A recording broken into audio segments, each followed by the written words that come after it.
नमस्कार, स्वदेशी न्यूज की खास पेशकश में आप सभी का स्वागत है। मैं हूं आपके साथ भागीरथ साहू। राष्ट्रीय स्वयंसेवक संघ इस साल अपना शताब्दी वर्ष मना रहा है। अब नए साल में इस वर्ष में संघ की कोशिश ये होगी उसे आम लोग ज्यादा से ज्यादा समझे। बीते 3 महीनों में संघ ने भविष्य की नीतियों पर चिंतन मंथन किया है। 25-26 अक्टूबर को मथुरा में संघ के कार्यकारी मंडल की बैठक से इसका उद्घोष हुआ था। इस दौरान कई मंथन शिविर आयोजित हुए। अब आरएसएस के शताब्दी वर्ष पर इंदौर में जयघोष कार्यक्रम आयोजित हो रहा है। संघ की बैठक में भविष्य की नीति और रणनीति पर चर्चा हुई। आरएसएस के शताब्दी वर्ष में पंच परिवर्तन पर फोकस रहा। इन पंच परिवर्तन की बात करें तो इसमें सामाजिक समरसता, कुटुंब प्रबोधन, पर्यावरण, स्वाधारित जीवन शैली और नागरिक कर्तव्य है। साथ ही महर्षि दयानंद सरस्वती, भगवान बिरसा मुंडा, अहिल्या देवी होलकर, रानी दुर्गावती और अनुकूल चंद ठाकुर के सत्संग अभियानों पर भी चर्चा हुई। संघ समाज में शांति का भाव और परस्पर सौहार्द के लिए भी काम करता रहेगा और इस मामले पर भी कार्यकारी मंडल की बैठक में चर्चा हुई। एक और खास बात जो रही वो ये कि देश के समसामयिक विषयों के साथ ही सरसंघचालक मोहन भागवत ने जो विचार प्रस्तुत किए हैं उन्हें किस तरह साकार किया जाए, इस पर चर्चा हुई। अब साल 2025 के लिए संघ के लक्ष्य निर्धारित हैं, लेकिन बीते दिनों संघ प्रमुख के जो बयान सामने आए वो चौंकाने वाले रहे। मोहन भागवत के बयानों ने इस बार विरोधियों को घाव नहीं दिए बल्कि बीजेपी नेताओं को असहज करने वाले रहे।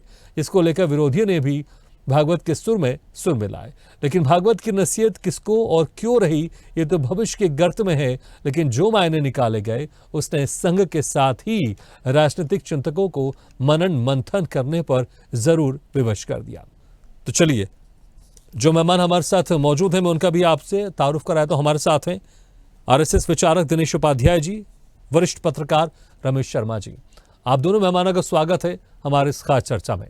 सबसे पहले दिनेश उपाध्याय जी, देखिए जिस तरह से संघ का ये जयघोष कार्यक्रम है, मोहन भागवत अभी संबोधित भी कर रहे हैं, शताब्दी वर्ष में प्रवेश कर चुका है, इसको लेकर आप किस तरह से देखते हैं?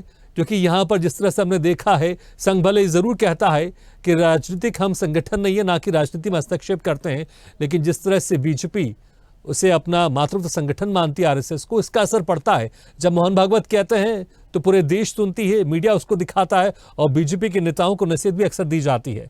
तो अभी जो जयघोष कार्यक्रम है, इसमें जिस तरह से ये एक कार्यक्रम रहा, मोहन भागवत के जो इसमें बयान रहे, इसको किस तरह से आप पूरा देखते हैं? भागवत जी, संघ का अपना एक कार्य है, समाज निर्माण, व्यक्ति निर्माण, व्यवस्था अच्छी तरह से रहे, कुटुंब प्रबोधन, संस्कारी आदर्श परिवार, पर्यावरण, जो आपने सभी चर्चा की है, और भारत की संप्रभुता, अपनी जो पारंपरिक व्यवस्थाएं हैं, वो रिश्ते नाते की मर्यादाएं और सनातन का चिंतन सही तरह से हो, शब्दों के आकलन लगाना, अलग अलग व्यक्तियों की अपनी विचार हो सकते हैं। परम पूजनीय मोहन भागवत जी ने जितनी बातें आज तक कही है, मैं ये कहना चाहता हूं कि उन शब्दों को छोटे चिंतन को ना लें, उसका बड़ा चिंतन करना चाहिए। आखिर ये बात मुझसे निकली क्यों है और उसका मतलब क्या है। तरह तरह के लोग हैं, तरह तरह की बातें, एक लाइन और विचार अगर आता है तो उसके बारे में तरह तरह की चर्चाएं कर देते हैं। इसलिए संघ का शताब्दी वर्ष इस वर्ष चल रहा है।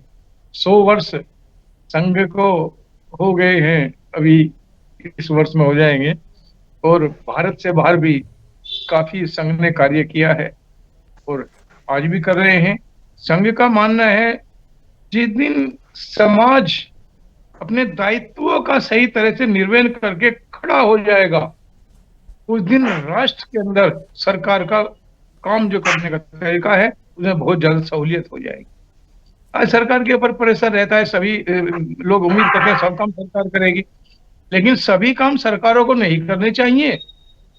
स्टेट गवर्नमेंट है या सेंट्रल गवर्नमेंट है या विदेशों के अंदर जो अलग अलग कंट्री के अंदर सरकारें चल रही हैं, आप देख रहे हैं हालत क्या है, बांग्लादेश की हालत क्या है, लंका की हालत क्या रही आज, और इधर ये अफगानिस्तान की हालत क्या है, और भी छोटे छोटे जो इधर बड़े कंट्री भी हैं उनकी हालत क्या है, रोज की स्थिति है।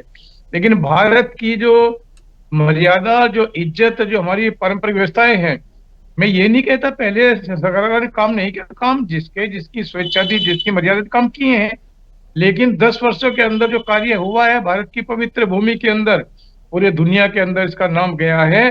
चाहे वो नेचुरोपैथी डे देने का विषय रहा, योगा डे देने का विषय रहा है, और कोरोना काल के अंदर जो आयुष मंत्रालय ने काढ़ा बनाया है, वो सरकार की जीत नहीं, आयुर्वेद की जीत थी, हमारी परंपरा की जीत थी, हमारी गिलोय और ये दुनिया पुदीना इनकी जीत थी। हमारा योगा डे अगर आया था, योगा पूरा विश्व मानने लगा। मोदी जी से पहले भी योगा होता था, ऐसा नहीं है मोदी जी के आने के बाद योगा हुआ है। लेकिन योगा डे किस गवर्नमेंट ने दिया? सवाल इच्छा शक्ति का है। वो जागृति प्रत्येक व्यक्ति, मेरी माताएं, मेरी बहनें, भाइयों के अंदर आनी चाहिए। सवाल हिंदू, मुस्लिम, सिख, ईसाई का बिल्कुल नहीं है। भारत के अंदर रहने वाला प्रत्येक व्यक्ति सनातनी है, प्रत्येक व्यक्ति भारतीय है, प्रत्येक व्यक्ति हिंदुस्तानी है। इसलिए अपने राष्ट्र की जो परंपराएं हैं, उनके सभी को कार्य करने का अधिकार होता है। इसलिए ये है कि राष्ट्र के प्रत्येक व्यक्ति के अंदर जागृति आए, और मंदिर, मस्जिद, गुरुद्वारे, चर्च या और भी जितने भी धर्म है, सबके अलग अलग पूजा पद्धति है, सभी का सम्मान है। और अभी आपने एक बहुत बड़ी महत्वपूर्ण बात कही है, सभी समाज के जो उनके श्रेष्ठ पुरुष रहे हैं, जिनकी वो पूजा करते हैं, सभी का सम्मान होना चाहिए, चाहे वो किसी भी जाति का रहा है।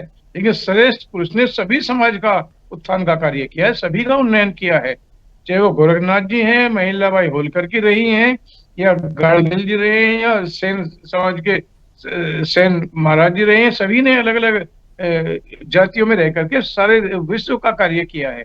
इसलिए सभी संतों का सम्मान होना चाहिए, वो किसी भी जाति का रहा हो। जाति में हम लोग इंसान को नहीं बांट सकते, बंटवारे से हम लोग कंट्री का बंटवारा नहीं कर सकते, राज्यों का बंटवारा नहीं कर सकते। अब झारखंड अलग हुआ, उत्तराखंड अलग हुआ, अलग अलग राज्य बनते रहते हैं, लेकिन इसका मतलब ये नहीं है कि वो अलग हो गया। सबकी एक चिंतन होना चाहिए, राष्ट्र सर्वोपरि है और मानव हित में कार्य करना चाहिए। शिक्षा के बारे में, चिकित्सा बारे में, अपनी पारंपरिक व्यवस्था के बारे में, अपने फूड के बारे में, अपने रिश्तों की मर्यादाएं। आज मैं आपके चैनल पे कहने में कोई गुरेज नहीं है, मैं कई बार हमने देखा है समाज के अंदर, घरों के अंदर रिश्तों की मर्यादाएं टूटने लगी। भागवत जी आज की तारीख में खाने पीने की जो हमारी ट्रेडिशनल व्यवस्था थी, उसके अंदर दिल्ली जैसे शहर में, बड़े शहर में हम लोग जाते हैं, ऐसी ऐसी चीजें खाने को हमें दिखाई देती है जिनका हम नाम भी नहीं जानते। ऐसी चीजें खाते लोग बीमार हो रहे हैं खान पान के विषय को लेकर के। इसलिए हम अपने जीवन को बचाएं, खान पान को बचाएं, पर्यावरण को बचाएं, रिश्तों की मर्यादाएं अपनी बनी रहे, और राष्ट्र सर्वोपरि है। किसी भी समाज का, किसी भी धर्म का, किसी भी जाति का।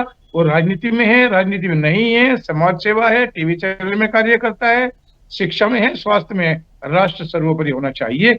ये संघ का कार्य है, समाज को जागृति करना। और इससे बड़ी लास्ट में एक बात और मैं कहता हूं, जो व्यक्ति चाहे वो हिंदू है या सनातनी है या मुस्लिम है, सिख है, ईसाई है, सभी व्यक्ति को अपनी मर्यादा में रह करके कार्य करना चाहिए, ताकि मेरे से किसी दूसरे को कोई दिक्कत, प्रॉब्लम नहीं होनी चाहिए।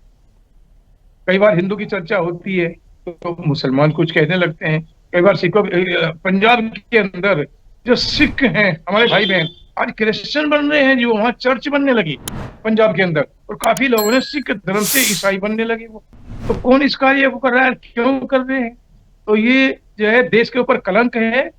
जो जिस तरह से है, जहां भी है, उसको अपनी मर्यादा में रहना चाहिए। सभी धर्मों का सम्मान है, लेकिन इस तरह से जो करते हैं लोग कि ये अमुक व्यक्ति मुसलमान हो गया, अमुक व्यक्ति सिख था, अभी क्रिश्चियन बन गया। नेपाल के अंदर बॉर्डर्स के अंदर किस तरह की हालत जो है वहां हो गई, आज काफी मस्जिदें बन गई और एकदम विचित्र सी पोजीशन है। अभी हम लोग लगातार आरएसएस चिंता जाहिर करते रहता है, राम की बारात लेकर के गए थे वहां, तो देखा है बॉर्डर के ऊपर बड़ी विचित्र पोजीशन है। इसलिए यही कार्य होना चाहिए, सबको करना चाहिए, सिर्फ संघी करे ऐसा नहीं है, सबको करना चाहिए। ठीक है दिनेश जी। रमेश जी, देखिए इसको लेकर चिंता लगातार आरएसएस करता रहता है, लेकिन हमने देखा है कि अभी जिस तरह से जयघोष कार्यक्रम अभी हुआ, संबोधन भी इसमें मोहन भागवत कर रहे हैं, लेकिन कुछ बयान ऐसे आए हैं, आप कैसे उसको इस जयघोष कार्यक्रम से आप जोड़कर आप देखते हैं, क्योंकि शताब्दी वर्ष में आरएसएस प्रवेश कर चुका है, लेकिन पिछले दिनों कुछ ऐसे बयान आए जिससे बीजेपी असहज हो गई है। इसमें से कहा, राम मंदिर बनने के बाद कुछ लोग ऐसे हैं जो ये मुद्दा उठाकर हिंदू नेता बनना चाहते हैं, तो ये भी कहा कि हर मस्जिद में शिवलिंग ढूंढने की आवश्यकता नहीं है। तो ये इस तरह के बयान थे, कहीं ना कहीं बीजेपी थोड़ी सी इससे असहज हो गई। लेकिन इससे मैसेज किस तरह से आप देखते हैं? शताब्दी वर्ष में अब आरएसएस प्रवेश कर गया है, कैसे अभी जो संबोधन अभी मोहन भागवत जी दे रहे हैं, आप इसको पूरा कैसे समावेश देखते हैं? इसके क्या मायने निकाले जाए?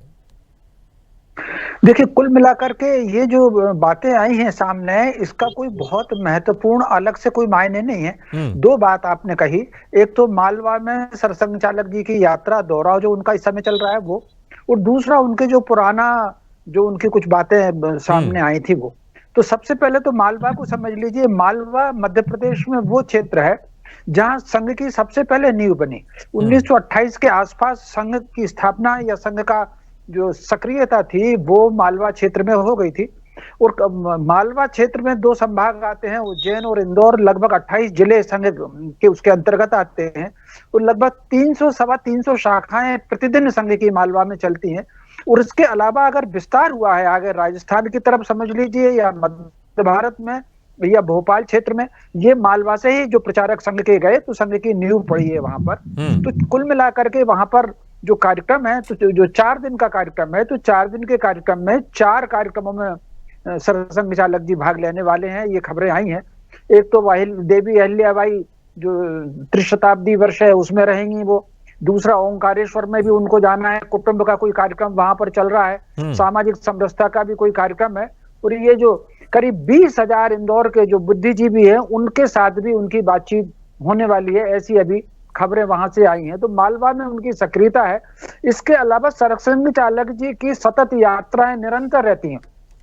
इस तरह के कार्यक्रम, ये ठीक है कि इस वर्ष क्योंकि शताब्दी वर्ष संघ का है तो कुछ विशिष्ट कार्यक्रम हो रहे हैं, तो ये इंदौर का ये विशिष्ट कार्यक्रम है। तो कुल मिलाकर के लेकिन उनके इस तरह के कार्यक्रम चलते रहते हैं। अब जो दूसरा आपने मंदिर की बात कही, मुझे लग रहा है कि सबसे पहले तो हम संघ के जो कार्यशैली है, सरसंघ चालक वक्तव्य कभी नहीं देते। वक्तव्य देने का काम, बयान देने का काम सरकार वाले करते हैं। सरसंघ चालक जी हमेशा उद्बोधन करते हैं, संबोधन करते हैं, और उनके उसमें कहीं ना कहीं नीति वाक्य होती है। तो मोटे तौर पर अगर भारत में हम मंदिरों की स्थिति देखेंगे तो वो 3 प्रकार की मंदिरों की स्थिति है। एक तो वो है जिस पर दावा चल रहा है, कोर्ट में चल रहा है, कहीं कहीं चल रहा है, एक वो है। दूसरा वो कुछ भवन ऐसे हैं, कुछ निर्माण ऐसे हैं जो पुरातत्व विभाग के अधीन है, और जहां पर दोनों लोगों को, किसी को कहा कि आप शुक्रवार को नमाज पढ़ लें, किसी को कहा कि आप मंगलवार को पूजा कर लें, जिसमें संभल का भी था, भोपाल मध्य प्रदेश की भोजशाला उसमें है। और तीसरे वो हैं, हो सकता है वो मंदिर तोड़ करके बनाए गए हों, लेकिन उस पर अभी तक किसी तरह की कोई विवाद नहीं है। तो कुल मिलाकर के तो मुझे जो लग रहा है, ये जो सरसंघ चालक जी का जो उस दिन संबोधन था वो कोई आम लोगों के बीच में नहीं था, वो संघ के कार्यकर्ताओं के बीच में है। तो सरसंघ चालक जब भी बोलते हैं तो वो नीति विषयक बात बोलते हैं। तो मुझे जो लग रहा है कि उन्होंने अपने संघ के कार्यकर्ताओं को इस मामले में सचेत किया है कि नया विवाद कोई पैदा न करे। उस दिन जो विषय था उनके बोलने का सरसंघ चालक जी के, वो भारत का परम वैभव विषय था। तो भारत के परम वैभव को तभी प्राप्त कर पाएंगे हम जब तक कि पूरे 150 करोड़ लोग एक साथ काम नहीं होंगे। अब इसमें हिंदू भी हैं और मुसलमान भी हैं। तो कुल मिलाकर के नया कोई विवाद ना हो, और ये जो मंदिर मस्जिद का मुद्दा है ये नेतागिरी का माध्यम ना बने। ये जो है सामाजिक स्तर है, इसको समाज अपने ढंग से देखे, और भारत के जो परम वैभव की यात्रा है उसमें किसी प्रकार की बाधा ना हो। इस तरह की बातचीत से मुझे जो लग रहा है कि सरसंघ चालक जी के संबोधन का आशय ये रहा होगा। और ये उन्होंने पहली बार नहीं कहा, इससे पहले भी कई बार कहा। वो फिर उन्होंने एक और बात कही थी इससे पहले कि भारत के सारे लोगों का डीएनए एक है। अब अगर डीएनए एक है तो ठीक है, पूजा पद्धति किसी किसी की कुछ हो गई, किसी की कुछ हो गई, तो ये सारी चीजें तनाव का कारण ना बने, ये मैं समझता हूं उनका आशा रहा होगा। जी बिल्कुल दिनेश जी, देखिए जिस तरह से अब शताब्दी वर्ष में प्रवेश कर गया आरएसएस, और अक्सर हमने देखा है जो विपक्षी पार्टियां हैं वो बीजेपी को इसी बात को लेकर आरोप लगाती कि आरएसएस का जो एजेंडा है बीजेपी उसको फॉलो कर रही है। लेकिन क्या यहाँ पर शताब्दी वर्ष में आरएसएस जो एक कहते हैं कुछ एक विशेष वर्ग में कुछ एक ऐसी छवि है जो कट्टरवादी छवि है, क्या उसको इस तरह के बयानों से बदलने की कोशिश की जा रही है, या फिर वाकई किसी तरह की एक बीजेपी को मैसेज दिया जा रहा है कि अगर इस तरह से अगर राजनीति में फंसोगे तो कहीं ना कहीं देश का नुकसान ही होगा? क्या किस तरह से आप देखते हैं, क्या कुछ परिवर्तन या फिर मैसेज बीजेपी को? राजनीतिक दल में कार्य करने वाले मेरे मित्र, हम्म।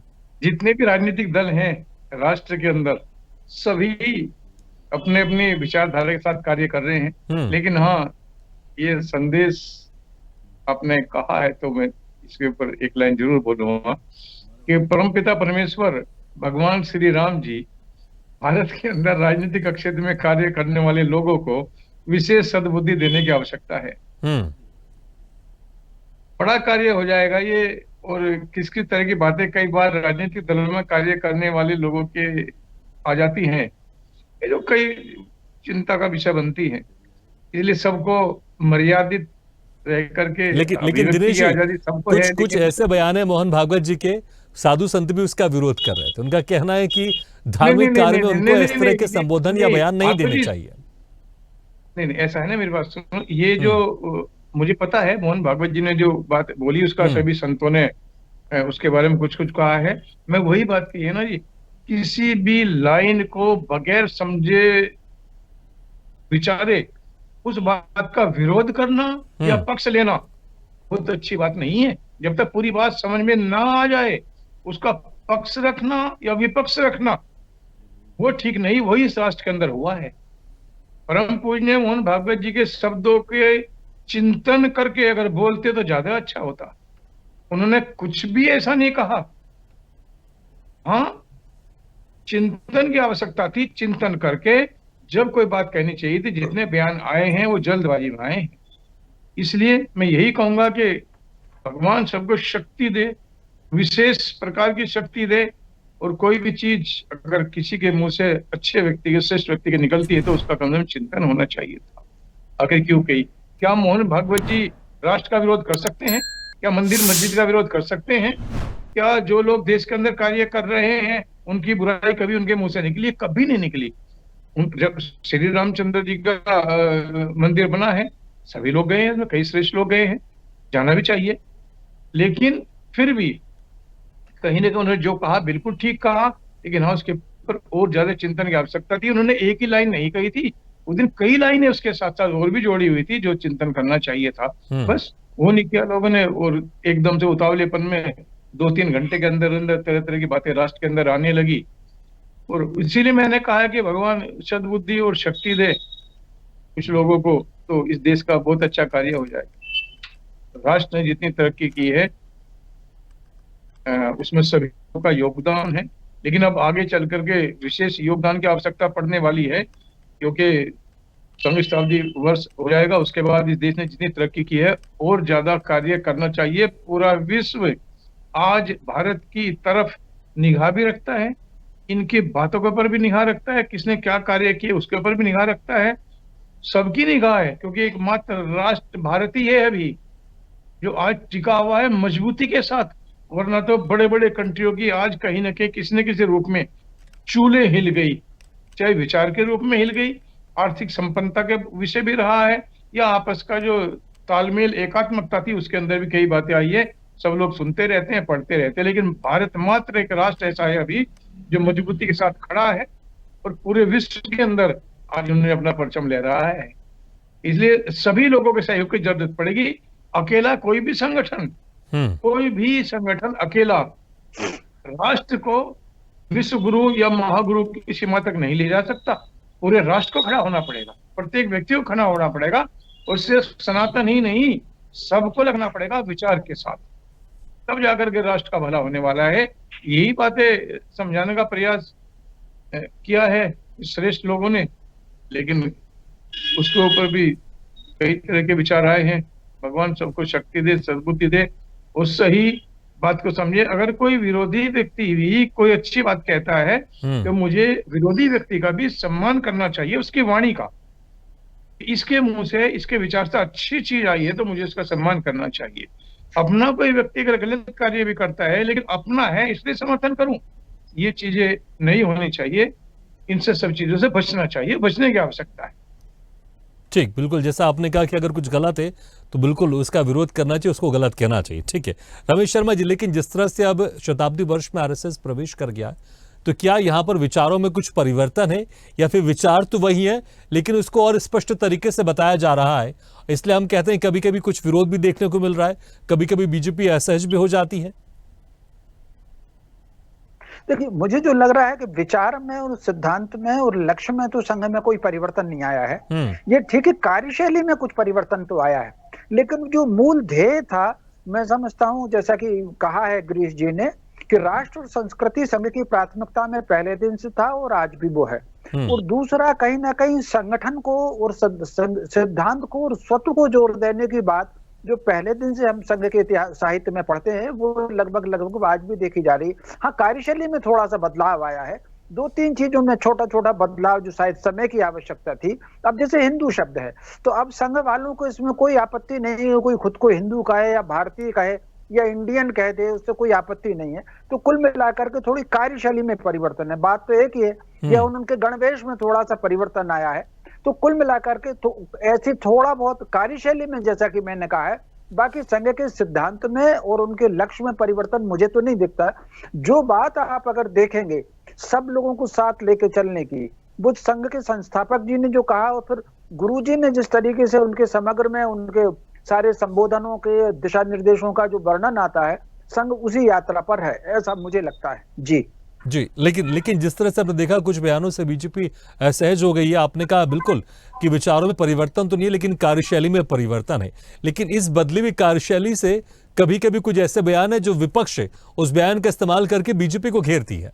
संक्षेप में देखिए, मोटे तौर पर संघ वाले खास तौर से सरसंघ चालक जी का जो वक्तव्य होता है वो वक्तव्य कभी भी राजनीति से प्रेरित बिल्कुल नहीं होता। हाँ, कई बार सरकार जी के जो बयान होते हैं, एक और मैं बहुत स्पष्ट दोबारा दोहरा दूं जी, सरसंघ चालक जी का वक्तव्य कभी नहीं आता, उनका बयान नहीं आता, उनके संबोधन होते हैं जिसमें कहीं ना कहीं नीति और दिशा निर्देश होता है। वक्तव्य जो है वो सरकारवाह जी के आते हैं, तो मोटे तौर पर उसमें कई बार हमको राजनीति भी दिखती है। सरसंघ चालक न केवल मोहन जी बल्कि इससे पहले भी और जो सरसंघ चालक रहे हैं वो राजनीति की बात नहीं करते, लेकिन अगर कुछ लोग राजनीतिक मतलब निकाल करके बात रखते हैं तो वो तो एक प्रचलन में भी है और उसमें कुछ संघ को इससे कोई फर्क भी नहीं पड़ता। जी, चलिए, बहुत बहुत शुक्रिया आप दोनों मेहमानों का, दिनेश जी और रमेश शर्मा जी, शुक्रिया हमारे इस खास कार्यक्रम में शामिल होने के लिए। तो जिस तरह से संघ का जय घोष कार्यक्रम चल रहा है, 100 वर्ष के शताब्दी वर्ष यहाँ पर पूर्ण हो चुके हैं, तो यहाँ पर देखना होगा जिस तरह से और क्या कुछ सामने निकल कर आता है। लेकिन जिस तरह से यहाँ पर बयान सामने है, इसे स्पष्ट जरूर है, बीजेपी कभी कभी ऐसे जरूर हो जाती है, लेकिन जिस तरह से वरिष्ठ पत्रकार रमेश शर्मा जी ने कहा कि विचारों में बिल्कुल परिवर्तन नहीं है, लेकिन हाँ, कार्यशैली में कुछ परिवर्तन जरूर आया है। इसी के साथ हमारे खास पेशकश में फिलहाल इतना, लेकिन खबरों का सिलसिला लगातार जारी। आप देखते रहिए स्वदेश न्यूज, सबसे पहले देश। ऐसे ही वीडियो के लिए लाइक करें, शेयर करें, फॉलो करें और YouTube पर जाकर सब्सक्राइब करें और बेल आइकन को दबाना ना भूलें। और ताजा तरीन अपडेट के लिए स्वदेशलाइव.com पर जरूर जाएं।